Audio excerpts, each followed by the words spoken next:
ഈ ആർത്രൈറ്റിസ് എന്ന് പറയുമ്പോൾ ഒരു ഗ്രൂപ്പ് ഓഫ് ഡിസീസാണ്. അതായത് ജോയിൻസിനെ എഫക്ട് ചെയ്യുന്ന ഒരു ഗ്രൂപ്പ് ഓഫ് ഡിസീസിനെയാണ് ഈ ആർത്രൈറ്റിസ് എന്ന് പറയുന്നത്. പ്രധാനമായിട്ടും ഞാൻ പറഞ്ഞു inflammatory arthritis, degenerative arthritis, gouty arthritis, infective arthritis, post infective arthritis. ഇതാണ് പ്രധാനമായിട്ടും ആർത്രൈറ്റിസിനെ തരംതിരിച്ചിട്ടുള്ളത്. നമ്മൾ മൊബൈലൊക്കെ കൂടുതലായിട്ട് യൂസ് ചെയ്യണമെങ്കിൽ കുനിഞ്ഞിരുന്ന് യൂസ് ചെയ്യാതെ കറക്റ്റ് ഒരു പോസ്ചർ മെയിൻറ്റെയിൻ ചെയ്തിട്ട് യൂസ് ചെയ്യാൻ ശ്രമിക്കുക. അതേപോലെ കൂടുതലായിട്ട് ഇരിക്കുകയും നിൽക്കുകയൊക്കെ ചെയ്യുന്നുണ്ടെങ്കിൽ ആ ഒരു മൂവ്മെന്റ്സ് ഒക്കെ മാറ്റിയെടുത്തിട്ട് കറക്റ്റ് മൂവ്മെന്റ്സ് ബോഡിക്ക് കൊടുക്കാൻ ശ്രമിക്കുക. ഹായ്, ഞാൻ doctor Juhi Das, Q&B health കെയറിലെ ഹോമിയോപ്പത്തിക് ഫിസിഷ്യനാണ്. ഈ സന്ധികളിൽ ഉണ്ടാവുന്ന ഒരു നീർക്കെട്ടിനെയാണ് ഈ ആർത്രൈറ്റിസ് എന്ന് പറയുന്നത്. ഈ ആർത്രൈറ്റിസ് എന്ന് പറയുമ്പോൾ ഒരു ഗ്രൂപ്പ് ഓഫ് ഡിസീസാണ്. അതായത് ജോയിൻസിനെ എഫക്ട് ചെയ്യുന്ന ഒരു ഗ്രൂപ്പ് ഓഫ് ഡിസീസിനെയാണ് ഈ ആർത്രൈറ്റിസ് എന്ന് പറയുന്നത്. അപ്പം ഈ ഒരു ആർത്രൈറ്റിസ് പലരും ചിന്തിക്കുന്നത് പ്രായമായിട്ടുള്ള ആളുകളിലെ മാത്രം ബാധിക്കുന്ന ഒന്നാണ്.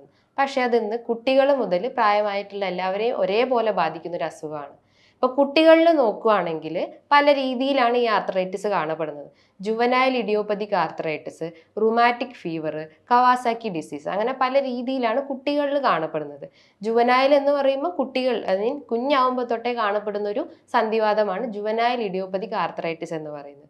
റുമാറ്റിക് ഫീവർ എന്ന് പറയുമ്പം കുട്ടികളിൽ എന്തെങ്കിലും ത്രോട്ട് ഇൻഫെക്ഷൻ, അതായത് സ്ട്രെപ്റ്റോകോക്കൽ പോലത്തെ എന്തെങ്കിലും ഇൻഫെക്ഷൻസ് വരുവാണെങ്കിൽ അങ്ങനെ അത് ജോയിൻസിനെ എഫക്റ്റ് ചെയ്തിട്ട് ഇൻഫ്ലമേഷൻ അല്ലെങ്കിൽ സ്വെല്ലിങ്, പെയിന്, അങ്ങനെ പല ബുദ്ധിമുട്ടുകളിലും കുട്ടികളിൽ ഉണ്ടാക്കുന്നു.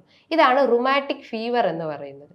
അതേപോലെ അതായത് അഡൾട്ടിൽ നോക്കുമ്പോൾ, അതായത് കുറച്ചുകൂടി ഏജ് ആയിട്ടുള്ള ആളുകൾ നോക്കുമ്പോൾ പല രീതിയിലാണ് ആർത്രൈറ്റിസ് കാണപ്പെടുന്നത്. OA, അതായത് osteo arthritis, rheumatic arthritis, gouty arthritis, അങ്ങനെ പല രീതിയിലും ആർത്രൈറ്റിസ് പ്രായമായവരിൽ കാണപ്പെടുന്നുണ്ട്. പ്രധാനമായിട്ടും ഈ ആർത്രൈറ്റിസ് 2 രീതിയിലാണ് കാണപ്പെടുന്നത്.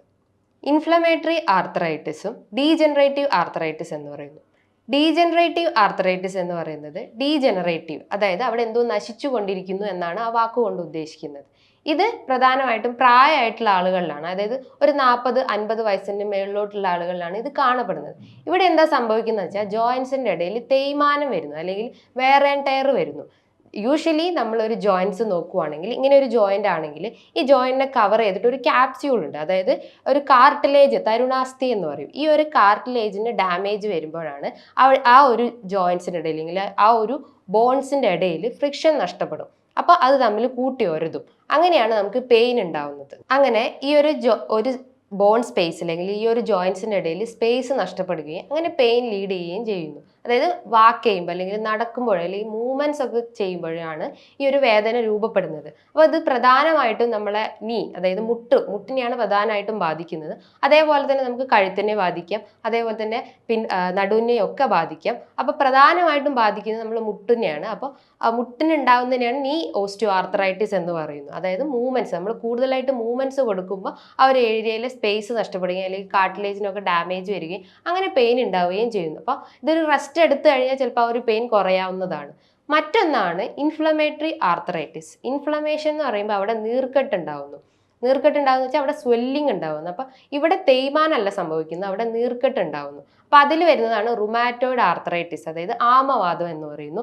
മറ്റൊന്നാണ് സോറിയാറ്റിക് ആർത്രൈറ്റിസ്. അതേപോലെ മറ്റൊന്നാണ് SLE, സിസ്റ്റമിക് ലൂപ്പസ് എരിത്തിമറ്റോസിസ് എന്ന ഒരു രോഗവും. മറ്റ് പ്രധാനപ്പെട്ട ഒരു ആർത്രൈറ്റിസ് ആണ് ഈ ഇൻഫ്ലമേറ്ററിയും ഡീജനറേറ്റീവും കൂടാതെ മറ്റൊരു ആർത്രൈറ്റിസ് ആണ് ഗൗട്ടി ആർത്രൈറ്റിസ് എന്ന് പറയുന്നു.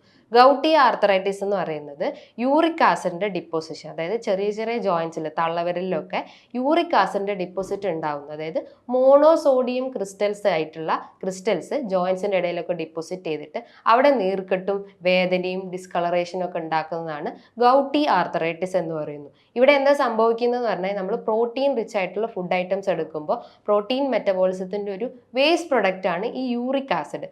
അപ്പം അത് കിഡ്നി വഴി പുറന്തള്ളാതെ അതായത് ബ്ലഡിൽ തന്നെ അലിഞ്ഞു ചേരുകയും അങ്ങനെ ജോയിൻസിലൊക്കെ ഡിപ്പോസിറ്റ് ചെയ്ത് വരുന്നതാണ് ഈ ഗൗട്ടി ആർത്രൈറ്റിസ് എന്ന് പറയുന്നത്. നോർമലി യൂറിക് ആസിഡിന്റെ ഒരു വാല്യൂ നോക്കുമ്പോൾ 2.6 മുതൽ 6 വരെയാണ് ഫീമെയിൽസിലും, ഒരു 3.4 മുതൽ 7 വരെയാണ് അത് മെയിൽസിലും. അപ്പോൾ അതിൻ്റെ ഒരു വാല്യൂ അധികമാകുമ്പോൾ, അതായത് വാല്യൂസ് കുറച്ചുകൂടി കൂടുമ്പോഴാണ് ഈ ഒരു യൂറിക് ആസിഡ് നമ്മളെ രക്തത്തിൽ അലിഞ്ഞു ചേരുകയും അങ്ങനെ ഗൗട്ടി ആർത്രൈറ്റിസ് ഡെവലപ്പ് ചെയ്യുകയും ചെയ്യുന്നു. മറ്റൊന്നാണ് ഇൻഫെക്റ്റീവ് ആർത്രൈറ്റിസ്, അതായത് നമുക്ക് എന്തെങ്കിലും രോഗങ്ങൾ, അതായത് ഇൻഫെക്ഷ്യസ് ഡിസീസ് എന്തെങ്കിലും വരുവാണെങ്കിൽ, അതായത് ചിക്കൻ ഗുനിയ, ഡെങ്കു അല്ലെങ്കിൽ TB ഇത്തരം ബുദ്ധിമുട്ടുകളൊക്കെ വന്നിട്ടുണ്ടെങ്കിൽ അതിനോടൊപ്പം വരുന്നതാണ് ഈ ഇൻഫെക്റ്റീവ് ആർത്രൈറ്റിസ് എന്ന് പറയുന്നത്. അതായത് ഒരു ഇൻഫെക്ഷൻ ബോഡിയിൽ വന്നിട്ട് അത് ആർത്രൈറ്റിസിലേക്ക് ലീഡ് ചെയ്യുന്നു. മറ്റൊന്നാണ് പോസ്റ്റ് ഇൻഫെക്റ്റീവ് ആർത്രൈറ്റിസ്. അതായത് സെയിം തന്നെ പോസ്റ്റ് ഇൻഫെക്റ്റീവ് എന്ന് പറഞ്ഞാൽ ഇൻഫെക്ഷന് ശേഷം വരുന്നത്, അതായത് അതിനോടൊപ്പം അല്ലാതെ അതിന് ശേഷം വരുന്നതാണ് പോസ്റ്റ് ഇൻഫെക്റ്റീവ് ആർത്രൈറ്റിസ്.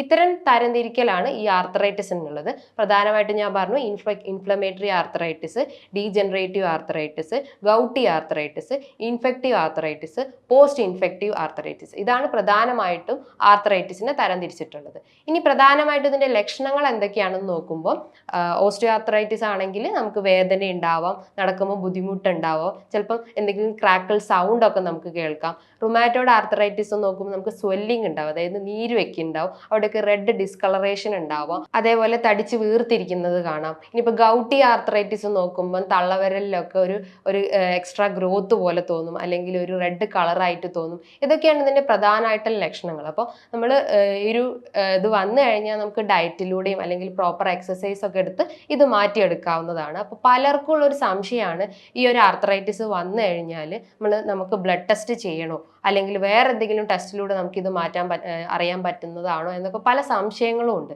അപ്പം ബ്ലഡ് ടെസ്റ്റിലൂടെ നമുക്ക് അറിയാവുന്നതാണ്, പക്ഷെ അത് അത്ര ആക്യുറേറ്റ് ആയിരിക്കില്ല. അപ്പോൾ നമുക്ക് റുമാറ്റിക് ആർത്രൈറ്റിസ് ഉണ്ടെങ്കിൽ, റുമാറ്റോയ്ഡ് ആർത്രൈറ്റിസ് ഉണ്ടെങ്കിൽ അവിടെ ഒരു RH ഫാക്ടർ എന്ന് പറഞ്ഞ ഒരു ബ്ലഡ് ടെസ്റ്റ് ഉണ്ട്. അത് ചെയ്ത് കഴിഞ്ഞാൽ നമ്മുടെ ബോഡിയിൽ എത്രത്തോളം ജോയിൻറ്റ്സ് എഫക്ട് ചെയ്തിട്ടുണ്ടെന്ന് ആ ഒരു ടെസ്റ്റിലൂടെ മനസ്സിലാക്കുന്നതാണ്. മറ്റൊരു ബ്ലഡ് ടെസ്റ്റാണ് ESR. ഒരു ഇൻഫെക്ഷൻ നമ്മുടെ ബോഡിയിൽ ഉണ്ടെങ്കിൽ, അല്ലെങ്കിൽ ഈ ഒരു ജോയിൻറ്റ് ഡിസീസ് ഒക്കെ നമ്മുടെ ബോഡിയിൽ ഉണ്ടെങ്കിൽ ESR നല്ല രീതിയിൽ വർദ്ധിച്ചിട്ടുണ്ടാവും. അങ്ങനെ അതും ഒരു ബ്ലഡ് ടെസ്റ്റാണ്. അപ്പോൾ ഇത്തരം ബ്ലഡ് ടെസ്റ്റിലൂടെയൊക്കെ നമുക്ക് ഈ ഒരു ആർത്രൈറ്റിസ് ഉണ്ടോ ഇല്ലയോ എന്ന് മനസ്സിലാക്കാം. മറ്റൊന്ന്, നമുക്ക് എന്തെങ്കിലും ജോയിന്റ് ഡിഫോമിറ്റി, അതായത് ജോയിൻസിന് കൂടുതലായിട്ട് എന്തെങ്കിലും ബാധിച്ചിട്ടുണ്ടെങ്കിൽ, അതായത് അതിന്റെ ഷേപ്പിനൊക്കെ വ്യത്യാസം ഉണ്ടെങ്കിൽ നമ്മളൊരു എക്സ്റേയോ അല്ലെങ്കിൽ MRIയോ എടുത്തു കഴിഞ്ഞാൽ അതിന്റെ ഒരു സ്ട്രക്ചർ എത്രത്തോളം എഫക്ട് ചെയ്തിട്ടുണ്ട്, അല്ലെങ്കിൽ വേറെ എന്തെങ്കിലും ബുദ്ധിമുട്ടുണ്ടോ, അല്ലെങ്കിൽ അവിടെ എന്തെങ്കിലും നെർവ് കംപ്രഷൻ ഉണ്ടോ, അങ്ങനെയൊക്കെ ഈ ഒരു ഇതിലൂടെ മനസ്സിലാക്കാവുന്നതാണ്. ഇനി ചില ഡയറ്റ് ഫോളോ ചെയ്ത് കഴിഞ്ഞാൽ നമ്മളെ മസിൽ സ്ട്രെങ്ത് അല്ലെങ്കിൽ ബോൺ സ്ട്രെങ്ത് ഒക്കെ നമുക്ക് കൂട്ടാൻ സഹായിക്കും, അല്ലെങ്കിൽ പ്രതിരോധ ശേഷിയൊക്കെ കൂട്ടാൻ സഹായിക്കും. അപ്പോൾ പ്രധാനമായിട്ട് നമ്മൾ ഉൾപ്പെടുത്തുന്നുണ്ട് നമ്മുടെ ഡയറ്റിൽ ചീര. ഇതിൻ്റെ അകത്ത് കുറേ ആൻറ്റി ഓക്സിഡൻസ് ഉണ്ട്. അപ്പം നമ്മൾ ഇൻഫ്ലമേഷൻസ് ഒക്കെ ഉണ്ടെങ്കിൽ അത് കുറയ്ക്കാൻ സഹായിക്കും. അതേപോലെ നമ്മൾ ഉൾപ്പെടുത്തുന്നതാണ് ഗ്രേപ്സിൻ്റെ അകത്തും കൂടുതലായിട്ടും ഇൻഫ്ലമേഷൻസ് ഒക്കെ ഉണ്ടെങ്കിൽ അത് കൂടുതലായിട്ടും കുറയ്ക്കാൻ സഹായിക്കും. മറ്റൊന്നാണ് ബെറീസ്. അതേപോലെ തന്നെ നട്ട്സ് ഒക്കെ ഉണ്ടെങ്കിൽ വാൽനട്ട്സിൻ്റെ അകത്ത് ബ്രസീൽ നട്ട്സ്, അതേപോലെ മറ്റ് നട്ട്സ്, കാഷ്യൂ നട്ട്സ്, ഇത്തരം നട്ട്സ് ഒക്കെ നമ്മൾ ഉൾപ്പെടുത്തുവാണെങ്കിൽ ഈ ഒരു പെയിൻ അല്ലെങ്കിൽ സ്വെല്ലിംഗ് അല്ലെങ്കിൽ മറ്റെന്തെങ്കിലും ജോയിന്റ് ഡിസീസ് ഉണ്ടെങ്കിൽ അത് കുറച്ച് കൊണ്ടുവരാൻ സഹായിക്കും. അതേപോലെ വെജിറ്റബിൾസ് നോക്കുകയാണെങ്കിൽ നമുക്ക് ജിഞ്ചർ, ഗാർലിക്, ക്യാബേജ്, ബ്രൊക്കോളി ഇത്തരം വെജിറ്റബിൾസ് ഒക്കെ നമ്മൾ ഭക്ഷണത്തിൽ ഉൾപ്പെടുത്തുവാണെങ്കിൽ ഈ ഒരു ഇൻഫ്ലമേഷൻ അല്ലെങ്കിൽ പെയിന് അല്ലെങ്കിൽ സ്വെല്ലിംഗ് ഒക്കെ ഉണ്ടെങ്കിൽ അത് കുറച്ചുകൊണ്ട് വരാൻ പറ്റും. അതേപോലെ നമ്മൾ ഫിഷ് ഐറ്റംസ് നോക്കുകയാണെങ്കിൽ ചാള, അയല, മത്തി ഇതിനകത്ത് കൂടുതലായിട്ടും omega-3 ഫാറ്റി ആസിഡ്സ് ഉണ്ട്. അപ്പോൾ അതൊരു ആൻറ്റി ഓക്സിഡൻ്റ് ആയിട്ട് ആക്ട് ചെയ്യും. അങ്ങനെ ഒരു ഇൻഫ്ലമേഷൻ കുറയ്ക്കുക അല്ലെങ്കിൽ ആൻറ്റി ഇൻഫ്ലമേറ്ററി ആക്ഷനാണ് അവിടെ നടക്കുന്നത്. അപ്പോൾ ഒരു സ്വെല്ലിംഗ് കുറയ്ക്കുകയും അല്ലെങ്കിൽ പെയിൻ കുറയ്ക്കുകയും അങ്ങനെ നമ്മൾ മൂവ്മെൻറ്റ്സ്, അതായത് ജോയിൻറ്റ്സ് ഒക്കെ കൂടുതലായിട്ട് മൂവ്മെൻറ്റ്സ് ഒക്കെ വരികയും അങ്ങനെ പെയിൻ ഒക്കെ കുറച്ചുകൊണ്ടുവരാൻ സഹായിക്കും. അതേപോലെ നമ്മൾ ഉൾപ്പെടുത്തേണ്ട പ്രധാനപ്പെട്ട ഒരു കാര്യം വൈറ്റമിൻ സി അടങ്ങിയിട്ടുള്ള ഭക്ഷണങ്ങൾ, അതായത് ഓറഞ്ച് അല്ലെങ്കിൽ ഗൗവ അല്ലെങ്കിൽ പപ്പായ, വൈറ്റമിൻ സി റിച്ച് ആയിട്ടുള്ള ഫ്രൂട്ട്സ് ഒക്കെ ഉൾപ്പെടുത്തുവാണെങ്കിൽ കുറേ നമുക്കിത് കുറച്ചുകൊണ്ടുവരാൻ പറ്റും. അതേപോലെ നമ്മൾ ഉൾപ്പെടുത്തേണ്ട ഒന്നാണ് ഗ്രീൻ ടീ. ഇതും ഒരു ആൻറ്റി ഓക്സിഡൻറ്റ് പ്രോപ്പർട്ടിയാണ്.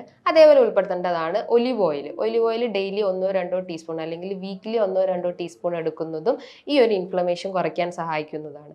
ഇനി നമ്മൾ എന്തൊക്കെയാണ് ഒഴിവാക്കേണ്ട ഭക്ഷണങ്ങൾ, ഇത്തരം ബുദ്ധിമുട്ട് വന്നു കഴിഞ്ഞാൽ നമ്മൾ എന്തൊക്കെയാണ് ഒഴിവാക്കേണ്ട ഭക്ഷണങ്ങൾ എന്ന് നോക്കാം. പ്രധാനമായിട്ടും പാലും പാലുൽപ്പന്നങ്ങളും കുറയ്ക്കാൻ നോക്കുക. അതേപോലെ ഗ്ലൂട്ടൻ അടങ്ങിയിട്ടുള്ള ഭക്ഷണങ്ങൾ, അത് ഗ്ലൂട്ടൻ എന്ന് പറഞ്ഞു കഴിഞ്ഞാൽ ഒരു പ്രോട്ടീനാണ്, അത് ഒഴിവാക്കാൻ ശ്രമിക്കുക. അതേപോലെ തന്നെ കോഫി ഒരു ഡീഹൈഡ്രേറ്റിംഗ് ഏജന്റ് ആയിട്ട് ആക്ട് ചെയ്യും. അങ്ങനെ അവിടുത്തെ ന്യൂട്രീഷ്യൻസ് ഒക്കെ വലിച്ചെടുക്കുകയും അങ്ങനെ ഇൻഫ്ലമേഷനിലേക്കൊക്കെ ലീഡ് ചെയ്യാനുള്ള ഒരു ചാൻസ് ഉണ്ട്. അപ്പോൾ കോഫി കുറയ്ക്കാൻ ശ്രമിക്കുക. അതേപോലെ ആൽക്കഹോൾ കൂടുതലായിട്ട് എടുക്കുന്ന ആളുകളാണെങ്കിൽ അത് കുറച്ചുകൊണ്ടുവരാൻ ശ്രമിക്കുക. സ്മോക്കിംഗ് ഉണ്ടെങ്കിൽ അത് കുറയ്ക്കാൻ ശ്രമിക്കുക. അതേപോലെ നമ്മൾ എന്തെങ്കിലും പോസ്ചർ, അതായത് നമ്മൾ ഇരിക്കുന്ന പോസ്ചർ ഒന്നും കറക്റ്റ് അല്ലെങ്കിൽ അതും ഈ ഒരു ആർത്രൈറ്റിസിലേക്ക് ലീഡ് ചെയ്യാനുള്ള ഒരു ചാൻസ് ഉണ്ട്. അതേപോലെ സെർവൈക്കൽ സ്പോണ്ടൈലോസിസ് അല്ലെങ്കിൽ ലെംബാർ സ്പോണ്ടൈലോസിസ് പോലത്തെ വാതരോഗങ്ങളിലേക്കൊക്കെ ലീഡ് ചെയ്യാനുള്ള ഒരു ടെൻഡൻസി ഉണ്ട്. അപ്പോൾ നമ്മൾ പോസ്റ്റർ മാക്സിമം കറക്റ്റ് ആക്കാൻ നോക്കുക. നമ്മൾ മൊബൈലൊക്കെ കൂടുതലായിട്ട് യൂസ് ചെയ്യണമെങ്കിൽ കുനിഞ്ഞിരുന്ന് യൂസ് ചെയ്യാതെ കറക്റ്റ് ഒരു പോസ്റ്റർ മെയിൻറ്റെയിൻ ചെയ്തിട്ട് യൂസ് ചെയ്യാൻ ശ്രമിക്കുക. അതേപോലെ കൂടുതലായിട്ട് ഇരിക്കുകയും നിൽക്കുകയൊക്കെ ചെയ്യുന്നുണ്ടെങ്കിൽ ആ ഒരു മൂവ്മെൻറ്റ്സ് ഒക്കെ മാറ്റിയെടുത്തിട്ട് കറക്റ്റ് മൂവ്മെൻറ്റ്സ് ബോഡിക്ക് കൊടുക്കാൻ ശ്രമിക്കുക. അതേപോലെ തന്നെ നമ്മളൊരു പ്രോപ്പർ എക്സസൈസ് മെയിൻറ്റെയിൻ ചെയ്യുക. അല്ലെങ്കിൽ നമുക്ക് മറ്റെന്തെങ്കിലും മെൻ്റൽ സ്ട്രെസ് ഉണ്ടെങ്കിൽ നമ്മളൊരു മെഡിറ്റേഷനോ അല്ലെങ്കിൽ യോഗയൊക്കെ പ്രാക്ടീസ് ചെയ്യുന്നത് നമ്മൾ ഈ ഒരു സ്ട്രെസ്സൊക്കെ റിലീവ് ചെയ്യാൻ സഹായിക്കും. അങ്ങനെ നമ്മളെ ജോയിൻസ് ഒക്കെ കുറച്ചുകൂടി ഒരു ഏബിൾ ആവുക അല്ലെങ്കിൽ പെയിൻ ഒക്കെ കുറേ കുറഞ്ഞു കിട്ടാൻ പറ്റും. നമുക്കറിയാം ഈ ഒരു സ്ട്രെസ്സും അല്ലെങ്കിൽ ടെൻഷനൊക്കെയാണ് പ്രധാനമായിട്ട് എല്ലാ ഒരു രോഗത്തിൻ്റെ ഒരു പ്രധാന കാരണം എന്ന് പറഞ്ഞു. അപ്പോൾ അത് ഈ ഒരു യോഗ മെഡിറ്റേഷനൊക്കെ ചെയ്ത് കഴിഞ്ഞാലും അതൊക്കെ കുറേയൊക്കെ കുറച്ചുകൊണ്ടുവരാൻ പറ്റും. ഇത്തരം രീതികളൊക്കെ നമ്മൾ ഫോളോ ചെയ്ത് കഴിഞ്ഞാൽ നമുക്ക് ഈ ഒരു വാതരോഗങ്ങളൊക്കെ കുറേയൊക്കെ കുറയ്ക്കാൻ പറ്റും. എന്നുവെച്ചാൽ പൂർണ്ണമായിട്ട് നമുക്ക് മാറ്റിയെടുക്കാൻ പറ്റുന്നതല്ല, പക്ഷേ അതിൻ്റെ ഒരു ഇൻറ്റൻസിറ്റി നമുക്ക് കുറച്ചുകൊണ്ടുവരാൻ പറ്റും. ഇതിന് പല രീതിയിലുള്ള മെഡിസിൻസ് ഹോമിയോപ്പതിയിൽ അവൈലബിൾ ആണ്. അർണിക്ക, ഹൈപ്പറിക്കം, സിംഫൈറ്റ്, അങ്ങനെ പല രീതിയിലുള്ള മെഡിസിൻസ് ഹോമിയോപ്പതിയിൽ അവൈലബിൾ ആണ്. നമ്മളൊരു പേഷ്യൻറ്റിന് കേസ് എടുത്തിട്ട് കറക്റ്റ് രീതിയിലുള്ള മെഡിസിൻ കൊടുക്കുന്നതാണ്. അപ്പോൾ ഇതുമായി ബന്ധപ്പെട്ട് പല സംശയങ്ങളും നിങ്ങൾക്ക് ഉണ്ടാവും. അപ്പോൾ നിങ്ങൾക്ക് താഴെ കാണുന്ന നമ്പറിൽ കോൺടാക്ട് ചെയ്യാവുന്നതാണ്. ഇനിയും മറ്റൊരു വീഡിയോയുമായി വീണ്ടും കാണാം. താങ്ക്